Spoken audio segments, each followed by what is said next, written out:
Hello friends, welcome to ஷைனிஸ் சமையல். இன்றைக்கி நம்ம வீட்டிலையே டேஸ்டியான ஃப்ரெஞ்ச் ஃப்ரை எப்படி பண்ணுறதுன்னு பார்க்க போகிறோம். இப்போ ஃப்ரெஞ்ச் ஃப்ரை பண்ணுறதுக்கு இந்த மாதிரியான உருளைக்கிழங்கு வாங்கிக்கோங்க. இதுதான் ஃப்ரெஞ்ச் ஃப்ரைக்கு ரொம்ப நல்லாயிருக்கும். சமையலுக்கு நம்ம நார்மலாக யூஸ் பண்ணுற இந்த உருளைக்கிழங்கை விட இந்த உருளைக்கிழங்கு தான் ஃப்ரெஞ்ச் ஃப்ரைக்கு ரொம்ப டேஸ்டியாக இருக்கும். இதில் மாவு சத்து அதை விட கொஞ்சம் கம்மியாக இருக்கும். அதனால நீங்கள் ஃப்ரெஞ்ச் ஃப்ரை பண்ண போகிறீங்கன்னா இந்த மாதிரியான உருளைக்கிழங்கையே வாங்கிக்கோங்க. அடுத்ததாக நம்ம எப்படி பண்ணலான்னு பார்க்கலாம். இதுக்கு முதல்ல நம்ம இந்த உருளைக்கிழங்கையெல்லாம் நல்லா கழுவிடணும். அப்புறமா அந்த உருளைக்கிழங்குல இருக்கிற தோலை நீக்கணும். தோலை நீக்கிறதுக்கு பீலர் இருந்துச்சுன்னா அதை வச்சு யூஸ் பண்ணிக்கோங்க. இல்லைனா கத்தி வச்சு எடுத்தாலே அது ஈஸியாக வந்துடும் இந்த மாதிரி. இப்போ தோலையெல்லாம் நீக்கிட்டு ஃப்ரெஞ்ச் ஃப்ரை பண்ணுறதுக்கு எல்லாம் ஒரே அளவாக இருக்கிற மாதிரி கட் பண்ணி எடுத்துக்கணும். அதனால் ஃபஸ்ட்டு 2 ஓரத்தையும் கட் பண்ணி எடுத்துடலாம். அது இருந்தால் இது நமக்கு எல்லாம் ஒரே அளவாக கிடைக்காது. அதனால் 2 ஓரத்தையும் கட் பண்ணி எடுத்துட்டு அப்புறமா எல்லாத்தையும் இந்த மாதிரி நீல வாக்கில் கட் பண்ணணும். இதை ரொம்ப தின்னாகவும் கட் பண்ணக்கூடாது, ரொம்ப திக்காகவும் கட் பண்ணக்கூடாது. கொஞ்சம் மீடியம் திக்காக இருக்கிற மாதிரி பார்த்துக்கோங்க. அப்போ நமக்கு மேலே கிறிஸ்பியாகவும் உள்ளே சாஃப்டாகவும் கிடைக்கும். இப்போ இந்த மாதிரி எல்லாத்தையும் நீல வாக்கில் கட் பண்ணி வைக்கணும்.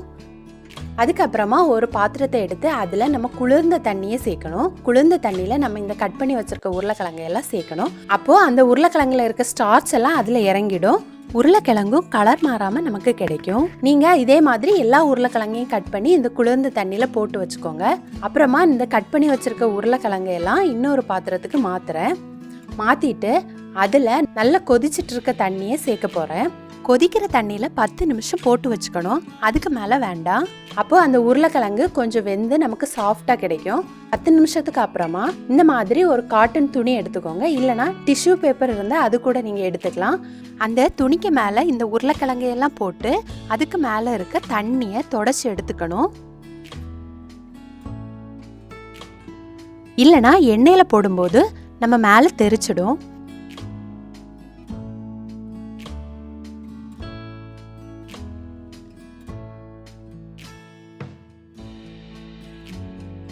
இப்போ ஒரு கடாயில் பொரிக்கிறதுக்கு தேவையான எண்ணெயை சேர்த்து அது சூடானவுடன் அதில் கொஞ்சம் கொஞ்சமாக போட்டு பொரிச்சு எடுத்துக்கணும்.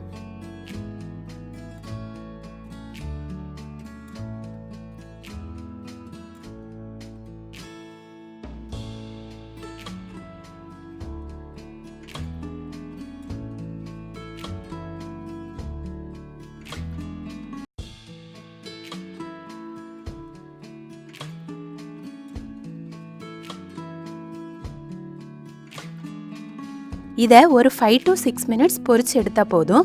ரொம்ப பொரிய தேவையில்லை. இதே மாதிரி எல்லா உருளைக்கிழங்கையும் பொரிச்சு எடுத்து வச்சுக்கணும்.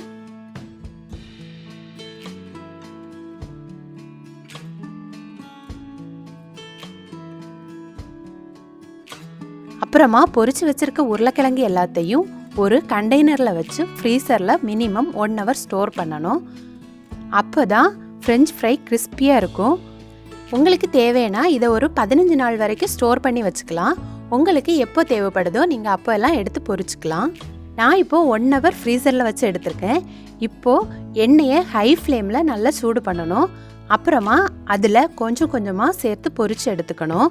அப்போ தான் ஃப்ரெஞ்ச் ஃப்ரை நமக்கு நல்ல கிறிஸ்பியாக கிடைக்கும். அடிக்கடி திருப்பி விட்டுக்கோங்க. அப்போ நமக்கு ஈவனாக வெந்து கிடைக்கும். இப்போ ஒரு 10 மினிட்ஸ் பொரிச்சதுக்கப்புறம் பாருங்கள், ரொம்ப சூப்பராக ரெடி ஆயிருக்கு.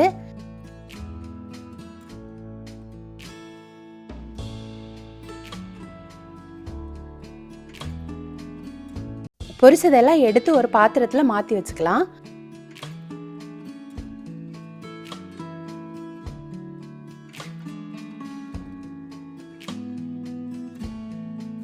அப்புறமா நான் இதில் 1 டேபிள் ஸ்பூன் நல்ல மிளகு பொடியும் தேவையான அளவு உப்பு சேர்த்து கலந்து வச்சுருக்கேன். இதை கொஞ்சமாக எடுத்து மேலே தூவி கலந்து எடுத்தால் நமக்கு சுவையான ஃப்ரெஞ்ச் ஃப்ரை ரெடி ஆகிடும்.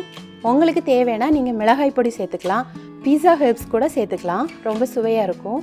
இதை நீங்கள் வெளியில் வாங்குறத விட வீட்டில் பண்ணும்போது ரொம்ப கிறிஸ்பியாகவும் சுவையாகவும் நமக்கு கிடைக்கும். நீங்களும் இதே மாதிரி கட்டாயம் உங்கள் வீட்டில் செய்து பாருங்கள். ரொம்பவே டேஸ்டி அண்ட் கிறிஸ்பியாக கிடைக்கும். இந்த வீடியோ உங்களுக்கு பிடிச்சிருந்தனா என்னோட சேனலை லைக் பண்ணுங்கள், ஷேர் பண்ணுங்கள், சப்ஸ்கிரைப் பண்ணுங்கள். தேங்க்யூ.